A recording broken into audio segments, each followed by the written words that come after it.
Agora que já temos definidos os conceitos fundamentais sobre populações ecológicas, estamos aptos a estudar as duas facetas da ecologia de populações. Primeiro, as características populacionais ou quais as qualidades elas apresentam, número, densidade, estruturas de faixa etária e sexo, formas de distribuição e dispersão. É o que veremos nessa missão. Na próxima, veremos de forma mais quantitativa as dinâmicas populacionais, como elas se alteram no tempo e no espaço. Tamanho populacional e densidade populacional. Tamanho populacional e densidade populacional são dados demográficos e são parâmetros importantes, pois investigam como a estrutura das populações se alteram com o tempo, fornecendo base para previsões científicas. Pois, se uma população diminui de tamanho, as causas podem ser investigadas e manejadas. Predadores que estão se extinguindo, mudança no habitat, no clima. Uma diminuição na população pode ser um indicador biológico de poluição. Dados demográficos são a base da criação de unidades de conservação para tentar conter extinções. A demografia nos dá as ferramentas matemáticas para avaliar como as populações respondem a mudanças bióticas e abióticas. Tamanho da população é um parâmetro muito simples, mas fundamental. Utilizamos a letra N maiúsculo para representá-la e significa número absoluto de indivíduos. Densidade populacional é o nosso segundo parâmetro fundamental. É do número de indivíduos, N, em relação à área ou volume ocupado. Tamanho e densidade populacional possuem impactos prontamente observáveis nas populações. Conforme a densidade, os indivíduos podem ter dificuldade para se reproduzir, se a densidade for baixa. Sobre o tamanho populacional, quanto mais indivíduos uma população tem, maior a sua diversidade genética, que chamamos de gene pool ou fundo genético. Gene pool é a variabilidade de alelos de genes existente em uma população. Quanto maior a diversidade, melhor a população responde a pressões da seleção natural. Para populações silvestres, o conhecimento do tamanho e da densidade é muitas vezes um pré-requisito vital para o manejo da população, como aponta Cowley e Sinclair, 1994. Por fim, estes parâmetros demográficos são utilizados para o controle biológico de pragas, pois a partir do monitoramento de populações se identifica a tendência de expansão e redução, fornecendo base para a tomada de decisões. É um impacto fundamental na agricultura. Distribuição e dispersão.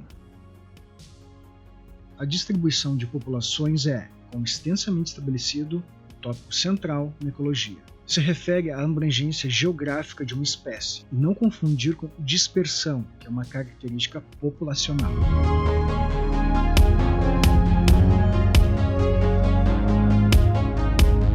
A dispersão se refere ao espaçamento dos indivíduos numa população. Eles podem ter uma dispersão uniforme, como por exemplo pinguins, que mantêm território.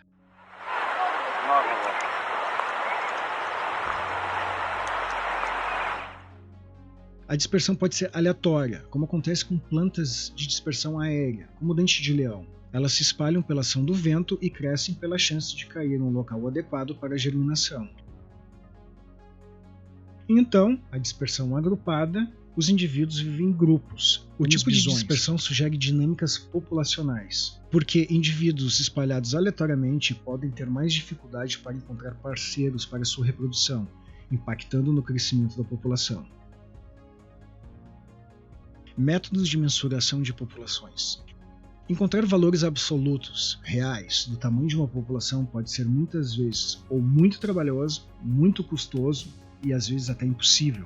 Identificar e achar as espécies pode ser muito difícil ou o habitat pode ser muito amplo ou com acesso difícil. Por conta destes fatores, os ecólogos recaem a uma amostragem, extrapolação matemática e métodos de mensuração. Vamos ver alguns exemplos. O quadrante. Utilizado para plantas e animais de baixa movimentação. Pesquisadores definem quadrantes de, digamos, 1 metro por 1 metro em diversos pontos de um habitat e analisam essa pequena porção. Os resultados são extrapolados matematicamente para a previsão do tamanho e densidade de uma espécie em uma ampla área, sem precisar vasculhar cada centímetro quadrado. A dificuldade que se pode encontrar aqui é definir um indivíduo, como já falamos sobre organismos modulares e de reprodução vegetativa. Por exemplo, esta imagem.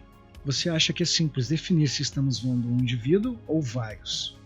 Pois é, isso é bem complicado.